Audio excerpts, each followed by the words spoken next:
नमस्कार। उदय India digital में आपका स्वागत है। मैं हूं अंशुमान आनंद। अमेरिका दुनिया का सबसे ताकतवर देश है। वो इसलिए क्योंकि पूरी दुनिया में उसका सिक्का चलता है, यानी दुनिया में व्यापार के लिए सबसे ज्यादा डॉलर का इस्तेमाल किया जाता है। यही वजह है कि डॉलर को एक वैश्विक करेंसी का दर्जा प्राप्त है। लेकिन अब वैश्विक स्तर पर अमेरिका की ताकत कम होती जा रही है और भारत की बढ़ रही है। ऐसे में वक्त आ गया है कि भारत का सिक्का अब पूरी दुनिया में चले, यानी वैश्विक व्यापार भारतीय करेंसी रुपए में हो। इसके लिए भारतीय रिजर्व बैंक ने ऐलान भी कर दिया है कि भारत से व्यापार के लिए डॉलर की जरूरत नहीं है। डीजीएफटी यानी directorate general of foreign trade ने एक अधिसूचना भी जारी की है। अब डॉलर की बजाय रुपए में अंतर्राष्ट्रीय व्यापार से हमारे देश को क्या फायदा होगा और भविष्य में इसका क्या असर देखा जा सकता है, इस विषय पर हमारा और दर्शकों का ज्ञानवर्धन करने के लिए मौजूद हैं अश्विनी महाजन जी। अश्विनी जी, आपका बहुत बहुत स्वागत है। हम अपने दर्शकों को बता दें कि अश्विनी महाजन जी स्वदेशी जागरण मंच के सह संयोजक हैं और आर्थिक मामलों के बहुत बड़े जानकार हैं और जेएनयू में प्रोफेसर हैं। अश्विनी जी, हमारा सवाल आपसे ये है कि ऐसा कहा जा रहा है कि साल 2047 तक यानी अगले 25 सालों में हमारी करेंसी रुपए को वैश्विक मुद्रे में बदल दिया जाएगा। ये कितना सच है और इसका हमें क्या फायदा मिलने वाला है? देखिए, ये जो वैश्विक करेंसी बनने का सफ़र है, उसकी नींव रखी गई थी अटल जी के समय से। जब ये बात आई थी कि अपने पड़ोसी देशों के साथ, सार्क देशों के साथ हम रुपए में ट्रेड करें, सभी लोग विलिंग भी थे। उसके बाद न जाने क्या हुआ कि अ, ऐसी आने वाली सरकार हिम्मत नहीं जुटा पाई कि रुपए में ट्रेड किया जाए।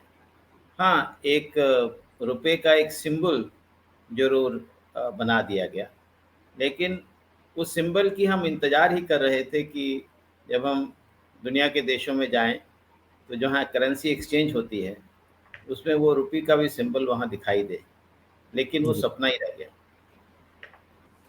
अभी इसका जो ट्रिगर आया इस रुपए में ट्रेड करने का, रुपए में सेटलमेंट करने का, जी। वो ट्रिगर आया हमारे यूक्रेन का जो युद्ध चला, हम्म। उसके बाद अमेरिका और यूरोप के देशों ने उन मुल्कों पर सैंक्शंस लगाने की बात की कि जो रूस के साथ ट्रेड करेंगे।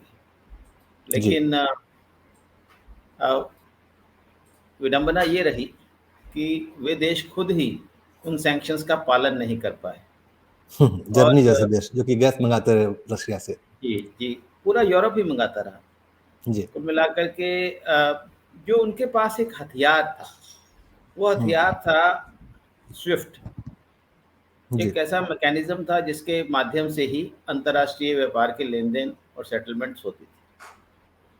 अब जब अ, रूस के ऊपर सैंक्शंस लग गए और भारत ने ये स्पष्ट कर दिया कि हम तो तेल वहीं से खरीदेंगे जहाँ सबसे सस्ता मिले, चाहे वो जी। ईरान है, चाहे वो रूस है, चाहे कहीं और है। जी। क्योंकि हमारे लिए पहला जो उद्देश्य है वो अपने लोगों के लिए सस्ता तेल उपलब्ध कराना है, अपने देश में जो जी। महंगाई है उसको रोकना है। दुनिया भर में महंगाई बढ़ रही है।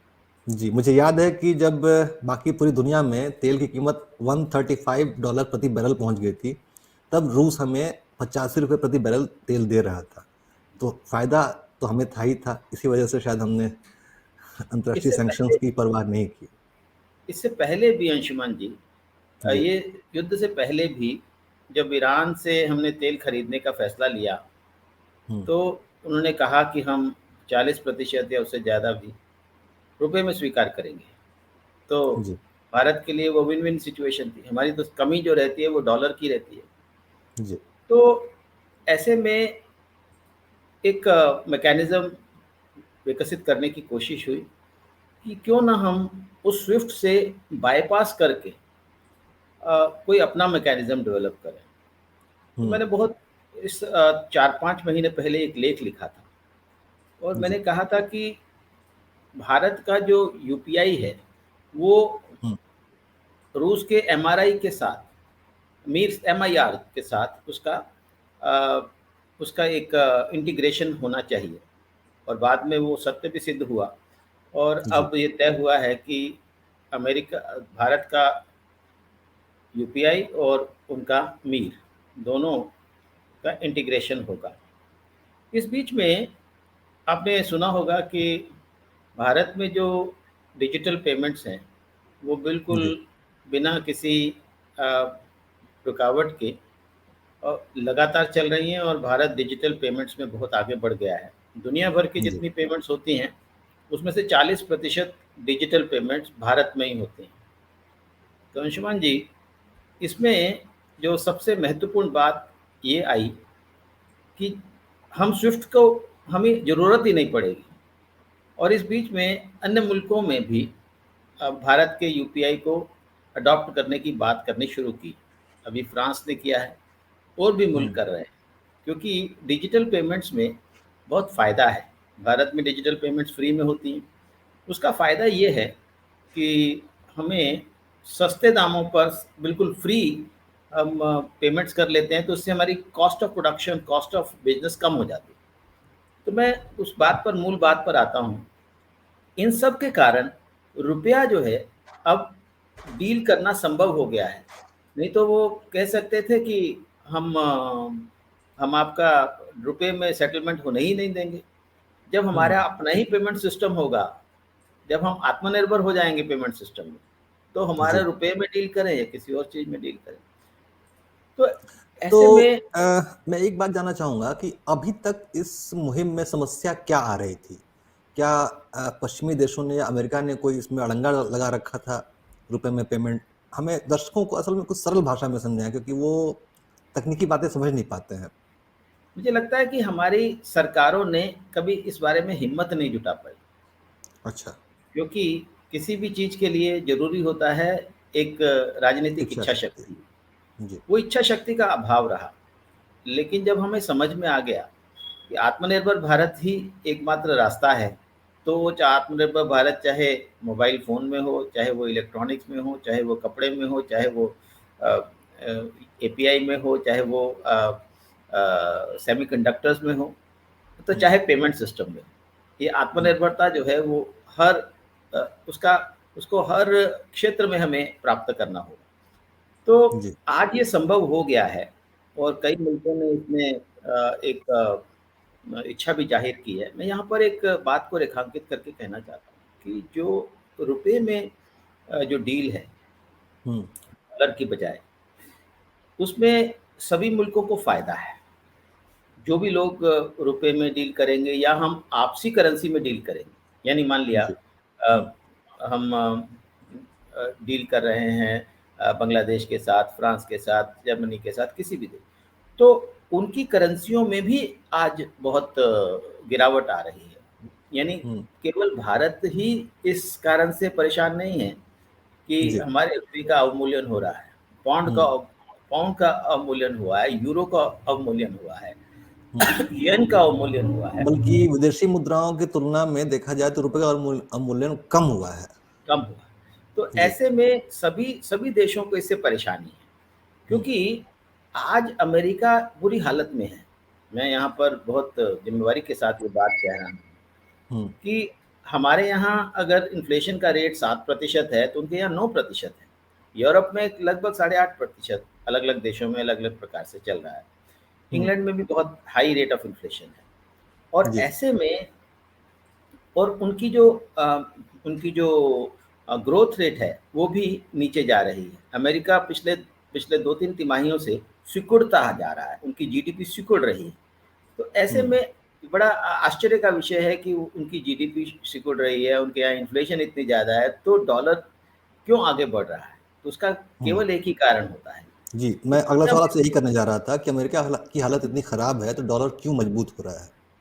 हाँ, तो उसका एक कारण है कि जितने भी अ, जो पोर्टफोलियो इन्वेस्टर्स हैं, एफपीआई जिनको बोलते हैं, एफआईआई जिनको बोलते हैं, हम्म। वो सब अधिकांश अमेरिका से आते हैं। और अच्छा। दुनिया भर में जो उथल-पुथल है, ये हम्म। ये ये स्थापित नियम है कि जब भी कोई उथल-पुथल होती है, कहीं कहीं भी कोई अ, ग्रोथ में रुकावट आए, कोई आर्थिक उथल-पुथल हो, कोई शेयर बाज़ार कहीं नीचे ऊपर जा रहा हो, तो सभी पोर्टफोलियो इन्वेस्टर्स भाग करके अमेरिका में शरण ले लेते हैं। इसको कहते हैं, वो लोग कहते हैं search for the safe haven.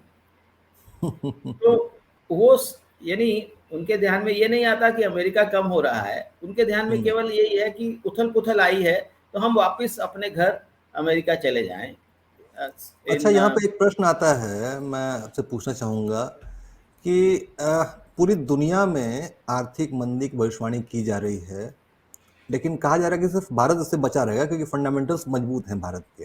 तो ऐसे में तो एफआईआई जो बता रहे हैं, पोर्टफोलियो इन्वेस्टर जो बता रहे हैं, उनको तो भारत का रुख करना चाहिए, वो भाग क्यों रहे हैं फिर? देखिए, मैं वही कह रहा हूँ कि पोर्टफोलियो इन्वेस्टर्स की अपनी एक समझ और एक अपनी सोच है कि जैसे जी। कहीं उथल-पुथल होती है तो वो भाग लेते हैं।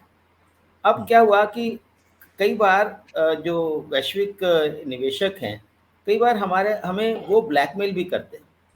यानी हम्म। आप हमें ये सुविधा दो, टैक्स में यहाँ हम्म। रिबेट दो, ये दो।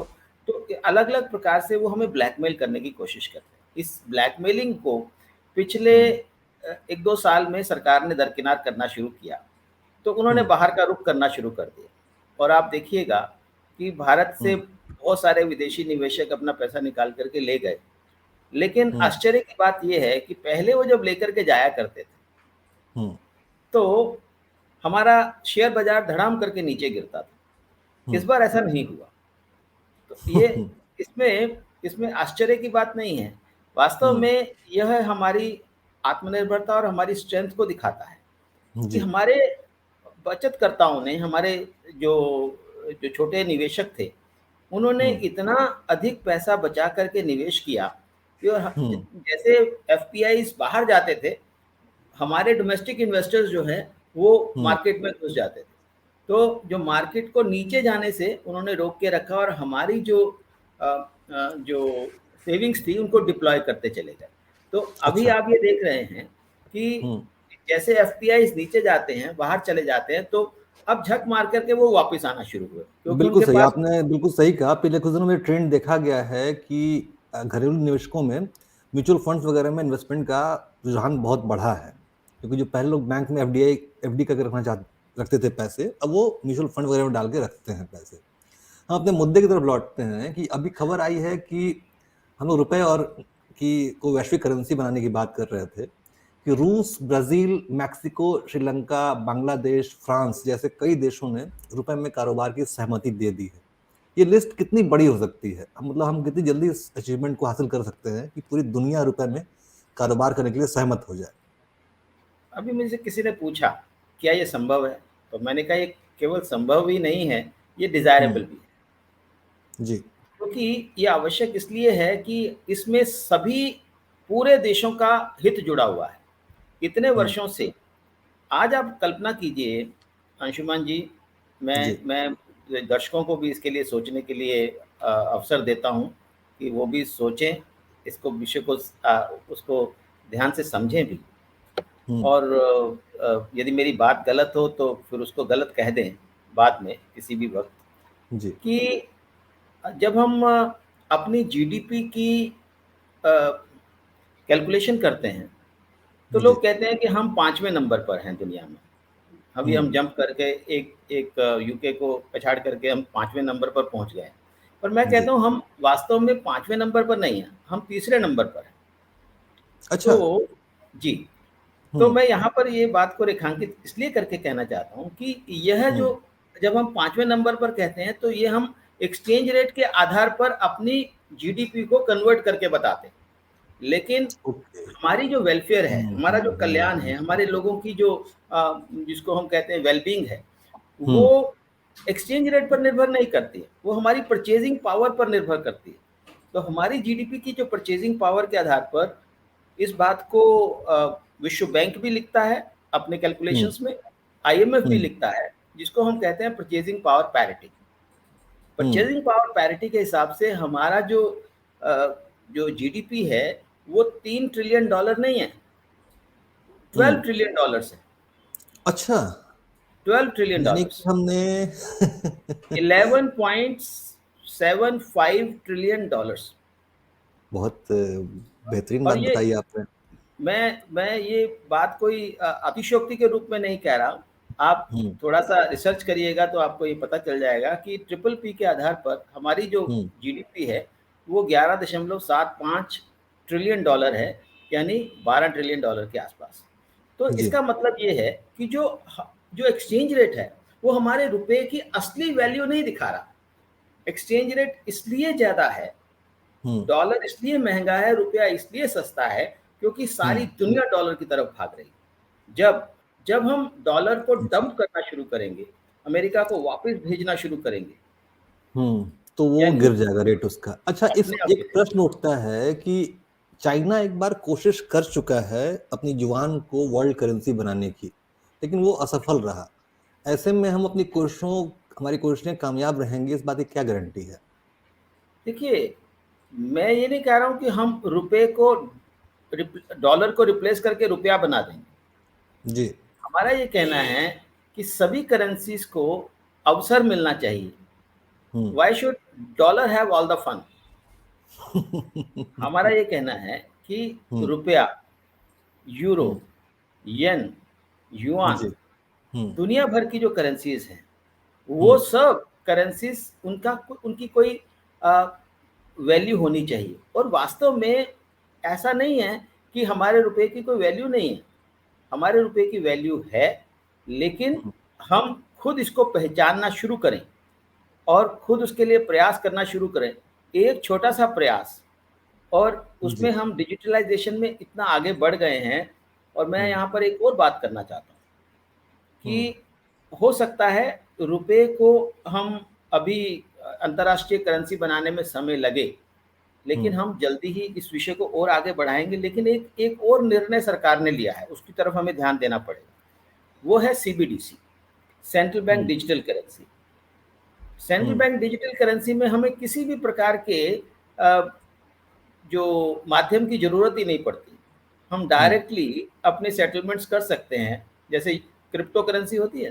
तो उसी प्रकार अच्छा, से हम अपने सेंट्रल बैंक के द्वारा, रिजर्व बैंक के द्वारा जो डिजिटल करेंसी निकाल करके हम उसको अंतर्राष्ट्रीय करेंसी के रूप में स्थापित कर सकते हैं। यानी रुपया, बिल्कुल। चाहे वो फिजिकल फॉर्म में हो, चाहे वो हम्म डिजिटल फॉर्म में हो, हम उसको विश्व की करेंसी बनाने में आगे सफल हो सकते हैं। जिन जिन देशों के साथ हमारा व्यापार है, और आगे चल हम्म करके मैं यहाँ पर रेखांकित करके और भी बात करना चाहता हूँ कि आज हम दुनिया भर के लिए API बना सकते हैं, हम दुनिया हम्म भर के लिए इलेक्ट्रॉनिक्स का सामान बना सकते हैं। हमने पहले से ही प्रयास करना शुरू कर दिया है सोलर इक्विपमेंट्स बनाने के लिए। और आप हम्म हाल फिलहाल में आपने देखा होगा कि सरकार ने जो सेमीकंडक्टर्स के लिए एक हम्म, प्रोडक्शन लिंक्ड इंसेंटिव स्कीम की घोषणा की है। उसी प्रकार से जी सोलर के लिए भी की है, 15 और आइटम्स के लिए की है। उन सब हम्म के माध्यम से जब हम देश में से व्यापार बढ़ाएंगे, यानी निर्यात बढ़ेगा, तो उसके कारण भी हमारे देश के रुपए की वैल्यू और ज़्यादा बढ़ती जाएगी। जी। अच्छा, एक प्रश्न मैं मैं पूछूंगा। चाहता हूँ यहाँ पर मैं चाहता हूँ यहाँ पर कि हम्म ये जो डॉलर ₹81 का और हम्म डॉलर ₹20 का, हम्म यानी जो परचेजिंग पावर पैरिटी के हिसाब से, तो हम्म इक्विलिब्रियम कहीं बीच में होना चाहिए ना।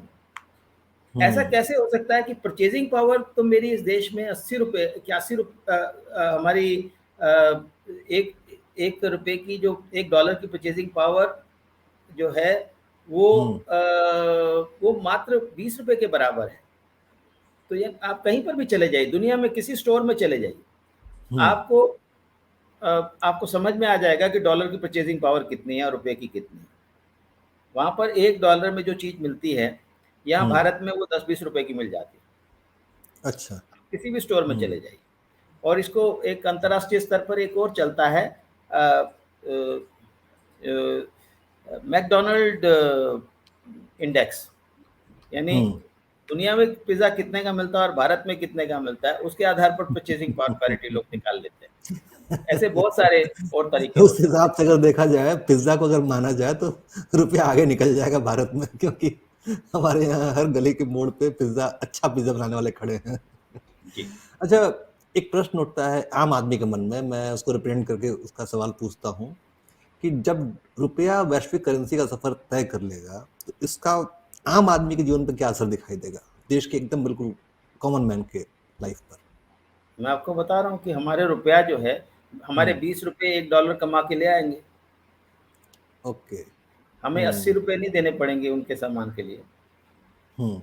कोई एक, जैसे मान लिया आज हमें 135 या 100 डॉलर का एक बैरल मिल रहा है। अभी हम्म। वर्तमान में हम 100 डॉलर के 8,000 रुपये दे रहे हैं ना, हम्म। फिर हमें 2,000 रुपये देने पड़ेंगे ना। जी, यानी हमें तो आम जो आदमी का जीवन तो विदेश से सुधरेगा जो ना, चीजें आएंगी वो सस्ती मिलेंगी हमें। सस्ती मिलेंगी अगर हमारा रुपया का, क्योंकि मैं यहाँ पर उन लोगों के साथ बिल्कुल सहमत नहीं हूँ जो हम्म। कहते हैं कि रुपये का जितना मर्जी अवमूल्यन हो जाए इसका कोई फर्क नहीं पड़ता, और हम्म। हम हमें बल्कि और ज़्यादा अवमूल्यन करना चाहिए क्योंकि भारत के रुपये की वैल्यू बहुत कम है। मैं एक प्रश्न करता हम्म। हूँ, भारत के रुपये की मूल्य कम कैसे है जब परचेजिंग पावर पैरिटी जो है वो 20 रुपये है और डॉलर की जो वैश्विक कीमत है अंतर्राष्ट्रीय बाजार में वो 81 रुपये है। तो ये हम्म। तो ऐसा नहीं हो सकता है। कहीं ना कहीं हम्म। हमारे हमारे सिस्टम में, हमारी अप्रोच में और हमारी इच्छा शक्ति में कहीं कमी रही होगी, और जल्दी ही हम इसको पूरा कर सकेंगे। अच्छा अश्विनी जी, एक बात और है, आखिरी सवाल, कि क्या रुपए का वैश्विक करेंसी में बदलने की जो प्रक्रिया चल रही है वो इस बात का सबूत है कि पूरी दुनिया में हम एक बड़ी आर्थिक शक्ति के रूप में पहचाने जाने लगे हैं? बिल्कुल सही, मुझे ऐसा लगता है। अ, हमारे एक मित्र हैं, वो एक बार एक डब्ल्यूटीओ की बैठक में गए हुए थे, जी। तो वहाँ एक अफ्रीकन ने कहा, ये हम्म। बात अटल जी के समय की है, हम्म। एक अफ्रीकन ने कहा कि now your voice will be heard. तो हम्म। हमारे उस मित्र ने पूछा, व्हाट हैज हैपेंड, ऐसा क्या हम्म। हो गया है? तो उन्होंने कहा, now you have a bomb. Okay. तो मेरा यहाँ कहना न्यूक्स। है कि हम्म। ये जो हम डिफेंस में हम्म। आत्मनिर्भर बन रहे हैं, दुनिया जी। भर के देशों को हम मिसाइल्स भेज रहे हैं, बंदूकें हम्म। भेज रहे हैं, तेजस भेज रहे हैं। हमने तोप बना ली है। हम्म। तोप आज आज हमारे देश की जो तोप है दुनिया में बेहतरीन तोप है वो। हमने विमान वाहक पोत बना लिया, हमने तेजस फाइटर प्लेन बना लिया जिसकी पूरी दुनिया में कि डिमांड हो रही है। आज आज यदि दुनिया में किसी को अपना अंतरिक्ष यान अंतरिक्ष की कक्षा में स्थापित करना हो, जी। तो वो इसरो नासा की के तरफ पास आता नहीं है। जाता है, हम्म। वो इसरो के पास आता है। क्यों? बिल्कुल बिल्कुल। क्योंकि नासा में जिस चीज़ के वो $100 लेते हैं, हम $25 में उस काम को पूरा कर देते हैं। जी, वो तो यानी बहुत बड़ी बातें हैं, दुनिया में किसी को हार्ट का ऑपरेशन कराना हो, किसी को कुछ ट्रांसप्लांट कराना हो, मेडिकल टूरिज्म बोलते हैं जिसको, जी, बीमारियों के इलाज के लिए भारत सबसे बेहतरीन डेस्टिनेशन माना जाता है आज की और डेट में। जब जब दुनिया के लोग ये कह रहे थे कि ये भारत मंगल ग्रह पे क्यों जा रहा है, लोग भूखे मर रहे हैं, आज हम्म। आज मैं उनसे पूछना चाहता हूँ, भारत ने मंगल ग्रह मात्र 300 करोड़ रुपए में मंगल ग्रह में पहुंच गया, और आज पूरी बिल्कुल। दुनिया को खाना खिलाने की स्थिति में हम हैं, और दुनिया में कोई देश नहीं। प्रधानमंत्री ने इस बात की घोषणा की है कि भारत पूरी दुनिया का पेट भर सकता है।